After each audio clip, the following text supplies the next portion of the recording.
BFM Business, BFM Patrimoine, la polémique. Bonjour Nicolas Dose. Bonjour. Le gazole va rester cher. Ce qui vous fait dire ça, c'est l'embargo européen sur les produits russes. Absolument. Depuis hier, depuis 24 heures, là, l'Europe n'importe plus du tout de produits pétroliers russes. Alors ça concerne tous les produits pétroliers, l'essence, le kérosène, le fioul, même le bitume, mais le diesel. Et le diesel nous intéresse parce qu'on en raffine très peu du diesel en France. Donc on importe tout et un tiers pratiquement des importations, ça vient de Russie. Donc, du jour au lendemain, plus de diesel russe, et c'est le carburant le plus consommé dans notre pays. 3/4 du carburant consommé, c'est du diesel. Et on sait que la population est sensible au prix des carburants, et notamment la frontière des 2 €. Et là, on y est pratiquement. En moyenne, en chiffre officiel, on est un peu en dessous de 2 € à 1,95 le litre de diesel. Mais il y a plein de stations où c'est déjà au-delà de 2 €. Et donc il est clair que lorsqu'on taille du jour au lendemain pratiquement un tiers de l'offre, on est en droit d'imaginer qu'on va avoir une répercussion sur les prix. Ça fait partie du scénario très envisageable. Ça veut dire qu'il faut apprendre à faire sans le gazole russe ? Oui, alors on a déjà commencé en Europe à diversifier les fournisseurs. Maintenant il y a du gaz qui vient, du diesel qui vient des États-Unis, du Moyen-Orient, notamment Arabie Saoudite, Émirats Arabes Unis, également l'Inde et la Chine. Le problème c'est que c'est beaucoup plus loin que la Russie. Donc les coûts de transport sont beaucoup plus importants. Le bilan carbone ?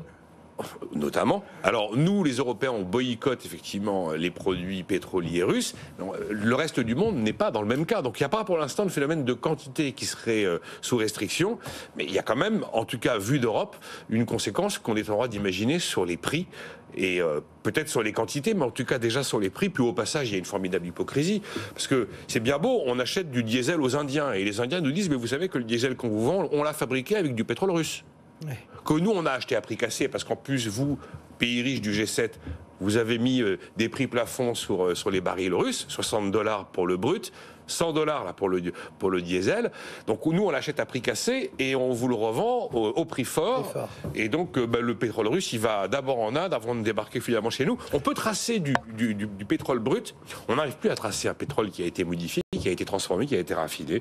Voilà un peu la situation du moment, quoi. Donc, on n'aura pas de pénurie, mais on paiera le litre plus cher. C'est très probable. Voilà. En tout cas, plus cher, on verra. Les prix pourraient monter.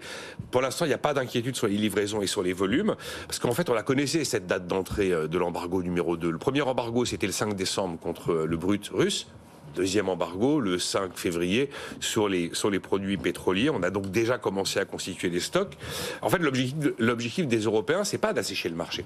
C'est d'essayer de manger les marges, de réduire les marges de la Russie en ayant décidé au niveau du G7 des niveaux plafonds pour les produits vendus par les Russes. Et si ces niveaux plafonds ne sont pas respectés, comme la plupart des armateurs et du fret maritime de produits pétroliers est assuré par des compagnies occidentales, si vous ne respectez pas les plafonds imposés par le G7, vous n'êtes plus assuré. Et si un bateau n'est plus assuré, c'est un bateau qui ne navigue pas. Alors ce qui ferait à coup sûr exploser les prix, c'est si tout d'un coup les Russes disaient, par amour-propre, qu'ils refusent de vendre à 100 $ leur baril de diesel, parce qu'alors à ce moment-là, effectivement, on aurait un phénomène de pénurie sur le marché. C'est quand même un très gros producteur. Il y a 2 autres très gros producteurs dans le monde qui sont la Chine et l'Inde. C'est Christian Parizeau qui nous rappelait ce matin qu'il y avait 2 pays excédentaires en termes de raffinage, qui sont la Chine et l'Inde. On n'a pas constaté de dérèglement majeur à partir de l'embargo sur le brut russe, qui était le 5 décembre. Le marché a continué à fonctionner.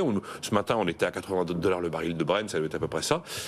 C'est pas la même chose les produits pétroliers. Sans compter que si le consommateur chinois revient massivement sur le marché avec la reprise de l'économie chinoise, là on va avoir un phénomène de hausse des prix. Et c'est pas un prix comme les autres. Le carburant, c'est pas un prix comme les autres. Il n'a pas le même impact que tous les prix sur la population. 80,05 € voilà. pour le Brent de la mer du Nord. Merci Nicolas Dose.